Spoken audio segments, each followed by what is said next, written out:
দেবী বরণ মিষ্টিমুখ সিঁদুর খেলা কোলাকুলির পর উমা বিদায়ে বিষাদের মধ্যেও বৃষ্টি মাথায় করে ছাতা নিয়ে ঠাকুর দেখেছে কলকাতাবাসী।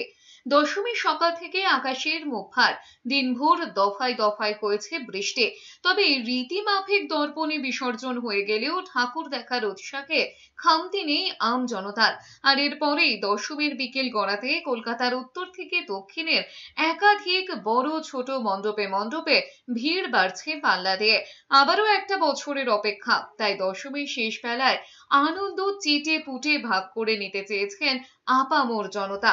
উত্তরের টানা প্রত্যয় হাতিবাগান নবীনপল্লী, হাতিবাগান সর্বজনীন কুমোরটুলি পার্ক হোক কিংবা কুমোরটুলি সর্বজনীন শ্রীভূমি সন্তোষ মিত্র স্কোয়ার কিংবা দক্ষিণে সুরুচি সংঘ চেতলা অগ্রণী একডালিয়া কিংবা ত্রিধারা, সব পুজো মণ্ডপের ছবি প্রায় একই, মানুষের কালো মাথা। রাত বাড়লেও মনে হয়েছে সবে সন্ধে নেমেছে।